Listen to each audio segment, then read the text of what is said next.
স্ক্রিনটা শেয়ার করছি। সুমনা ম্যাডাম আমি শেয়ার করি। হ্যাঁ, স্নেহা দাস 6 সেমিস্টার অনার্স। স্নেহা এবার তার প্রেজেন্টেশন করবে।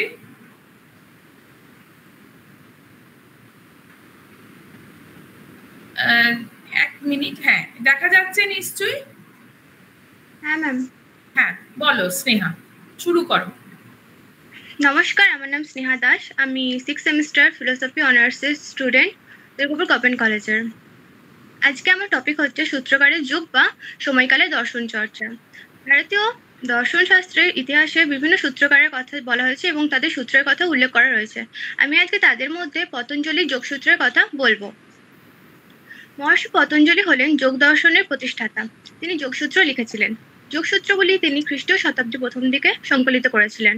পতঞ্জলি যোগসূত্রগুলি হলো যোগের তত্ত্ব ও অনুশীলনের উপর সংস্কৃত সূত্র।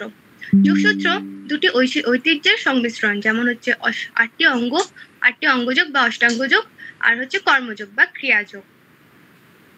যোগসূত্রগুলি অষ্টাঙ্গের উল্লেখ করে সমাধিতে চর্চার 8টি উপাদানের কথা বলা হয়েছে।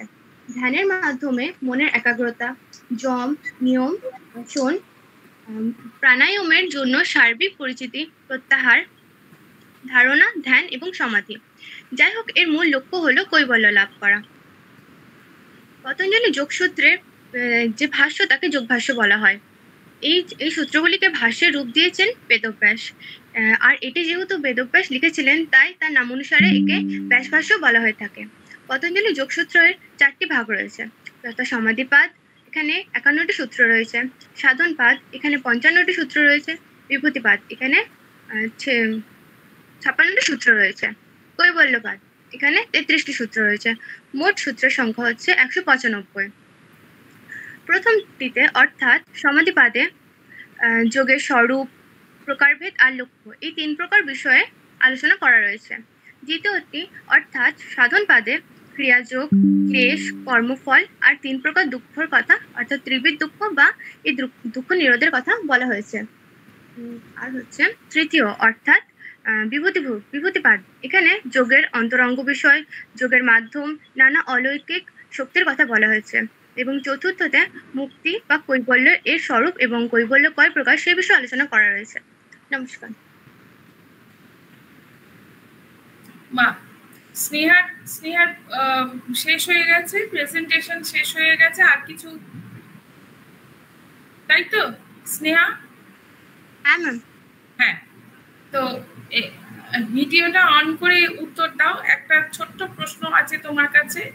হ্যাঁ, প্রশ্নটা এরকম যে কৈবল্য পদ তুমি বলেছো, এখানে কৈবল্য শব্দটির অর্থ যদি একটুখানি আমাকে বুঝিয়ে দিতে। কৈবল্য মানে হচ্ছে মুখ্য বা মুক্তি লাভ করা।